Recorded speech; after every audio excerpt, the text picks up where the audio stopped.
Hey YouTube, what's going on? In today's show, we got Yves Blanchette sitting down with Power and Politics, talking about the last non-confidence motion. The Bank of Canada dropped the interest rates by 50 points. Justin Trudeau's in the news again. Seems like after Donald Trump's Truth Social post, Trudeau decided to insult Americans. And for our last story, he spoke yesterday at the Chamber of Commerce in Halifax. Come pull up a seat, grab a drink, and chill out in the bar. We got a good episode today.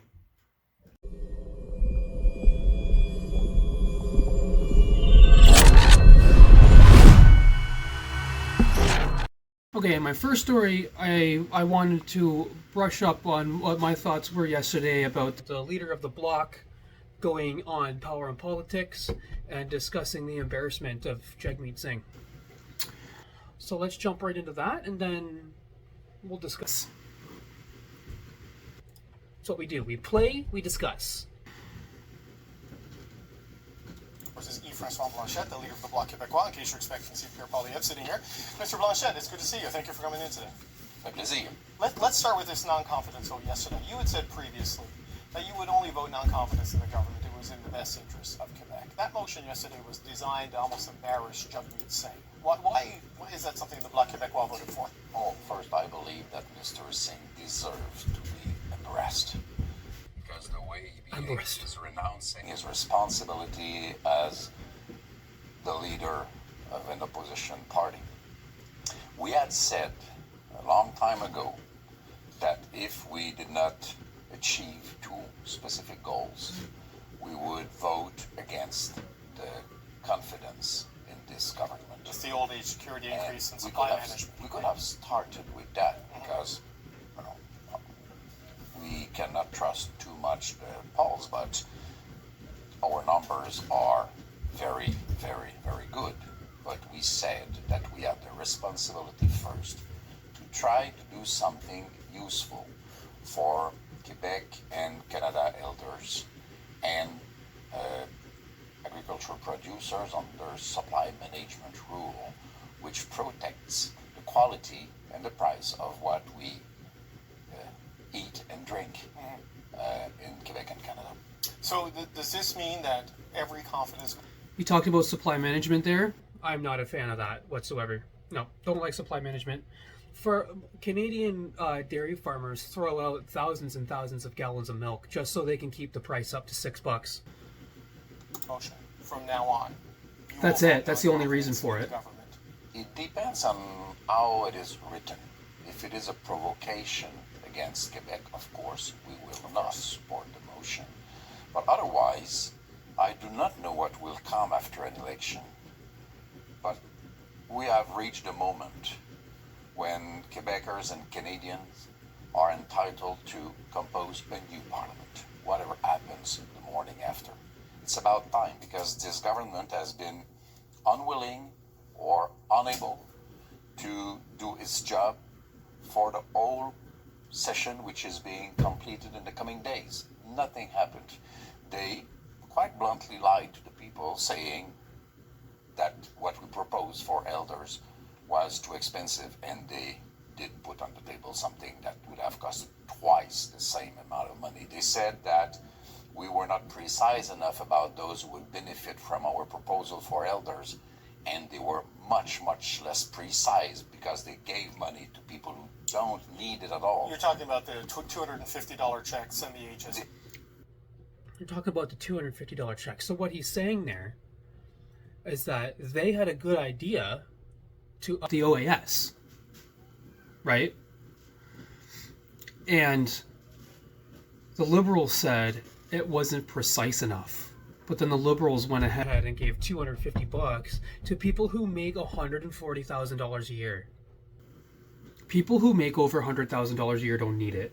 But you know what? They're his voter base. And the holiday. But there would be a difference, Mr. Blanchette, in one... I'm not defending the policy, the government can do that, but this of course, would be a one-time this thing, dickhead is going to defend. Forever and growing as more people retire, right? The tariff threat.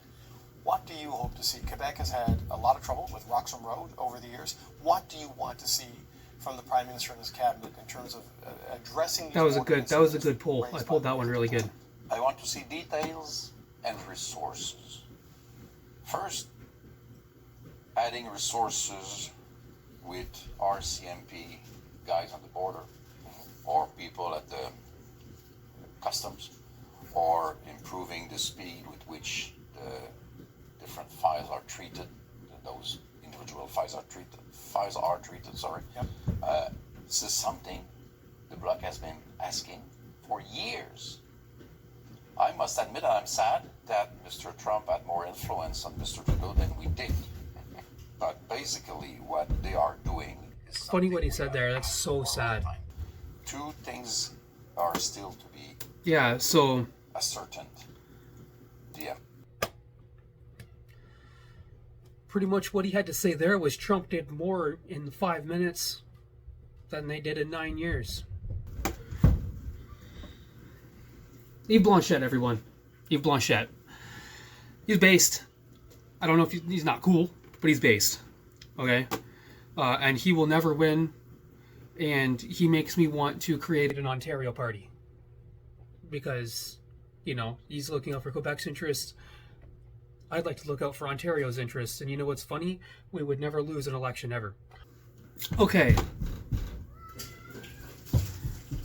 Moving on.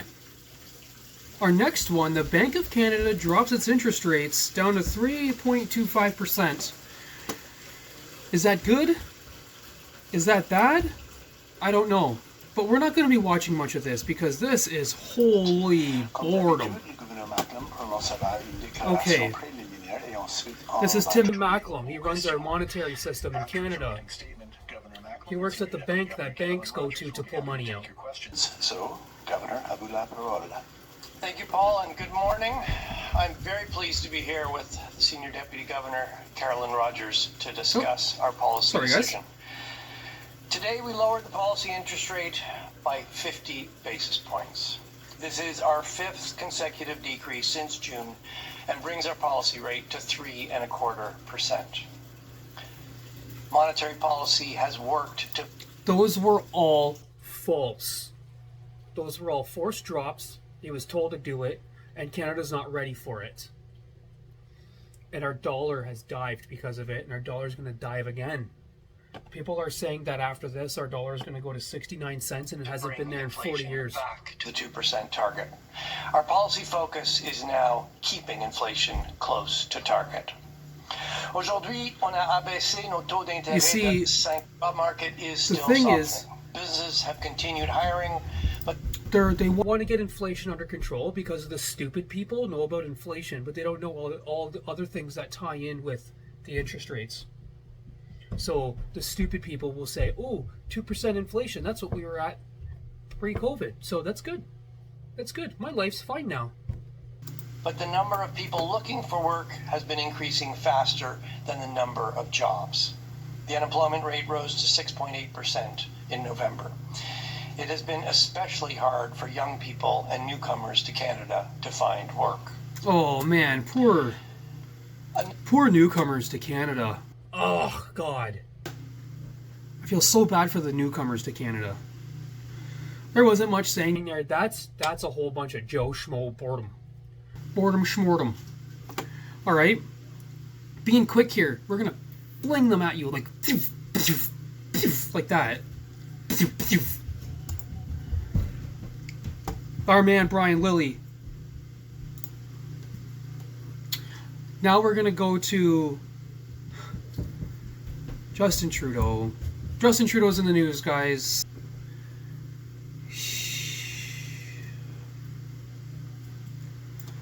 Here's Justin Trudeau on being such a proud feminist. Everywhere. He is such a proud feminist. That way. It wasn't supposed to be that way. We were supposed to be. No, it shouldn't be that way. It wasn't supposed to be that way. We were supposed to be on a steady, if difficult sometimes, march towards progress. And yet, just a few weeks ago, the United States voted for a second time to not elect its first woman president. Everywhere, women's rights and women's progress is under attack, overtly and subtly. I want you to know that I am will be a proud feminist. You will always have an ally in me and in my government. No, it shouldn't be that way. It wasn't supposed to. And that loser's already, like, the only people he's fired so far were women. The only people he's fired so far were women. Okay? And Trump's going to go ahead and threaten us with 25% tariffs, and he's going to come up and say that all his supporters voted against a woman because she's a woman, and just because she's a woman, she needs to be a president.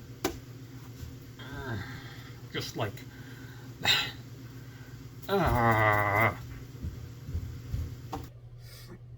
In my last segment, do you guys like Brian Lilly? He's from the Toronto Sun. I like him.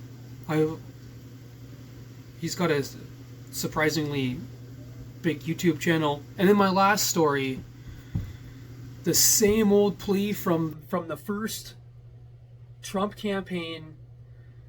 Trudeau is going on the offensive. He's saying Americans are going to regret voting for Trump because Trump's going to put tariffs on Canada, and then Canada's going to put tariffs on US. I'm telling you guys, he's going to do nothing about the border. We're going to get tariffed. And he's going to attack Trump. He's going to say, Pierre Poilievre didn't work with us on passing a bill. He's going to blame it all on Pierre, and he's going to screw us over. All right? So let's play this. Thank you for your thoughtfulness. I hope some of the things I said actually, pierce through the haze of challenging situations everyone's in.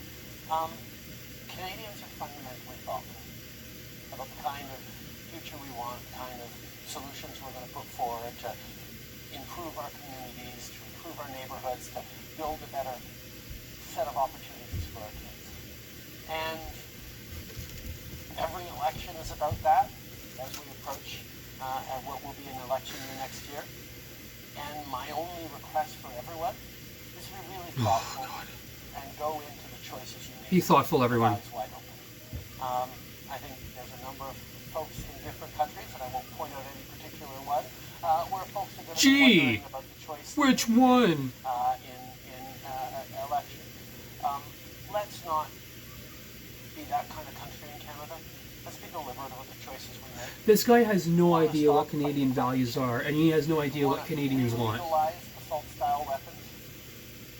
We want to put back into question women's rights. We want to scrap $10 a day child care across the country. Stop delivering free dental care to vulnerable seniors. And in a democracy, that's a choice people can make. Get rid of the CBC, too. You know what? I'm down with $10 a day childcare. Quebec has always had it. And I'm okay with it. But they brought it in, and as soon as they brought it in, now there's a 5-year wait on daycares. You have to book your kid for daycare when you get pregnant. When you find out you're pregnant, you need to sign your kid up for daycare in Canada. That's where our childcare has come. Immediately, it was so, I can't believe how fast it happened. Like, there was not a single problem. My kids went to daycare. My kids went in daycare. He put this in, done. My youngest has been on a waiting list for 2 years, and he's going to be going to school after next year. He's not going to be going to daycare. Right? And that screws me, because now we're a single family income, and our rent is like 80% of our income. Like, I need to get to fucking work, and I can't, because I got a fucking kid. I'll pay full. This is the thing too. These aren't $10 a day daycares that has a 5-year wait. It's every single daycare in Canada. And they're not all $10 a day. I think, like, Ontario, I think, has like 3 $10 a day daycares. And I bet you're only eligible for those if you're an asylum seeker. That's a choice people can make. Let's go back to that. Let's hear that one next. That's a choice people can make. And in a democracy, that's a choice people can make. Get rid of the CBC, too. That's a choice people can make. But let's take on the responsibility as electors, as thoughtful agents of change in our community. The funny thing about the CBC is, like, it was gone anyways. It was gone anyways. But they just put the gas pedal on the elevator, man. Communities, to be smart about no matter how much we want change, let's not fall into an easy trap of voting change for the worse. Canadians deserve better, and I know they're going to pick it. Yes, The fuck out, bud. The fuck out.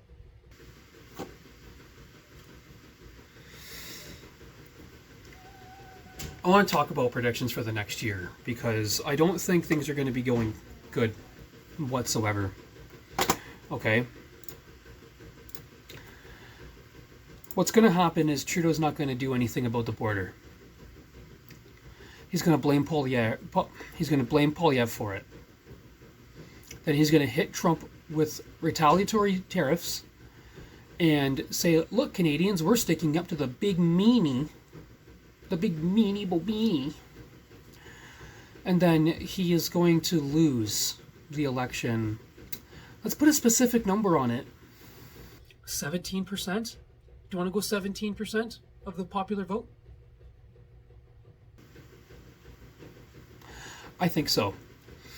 When it comes to the election, it's hard to say where the NDP is going to lie. If they go official opposition, then Canada is extremely stupid. At this point, our official opposition should be the Bloc. Right? But no, I'm expecting extremely tough times next year. Like, things aren't going to go well for us whatsoever. Guys, thanks for hanging out. Did you hang out till the end? Did you hear my prediction? You should, because I'm going to be right. Okay? Right down to the 17%. Guys, like, comment, subscribe, follow. And I'll see you guys at the bar tomorrow. Peace.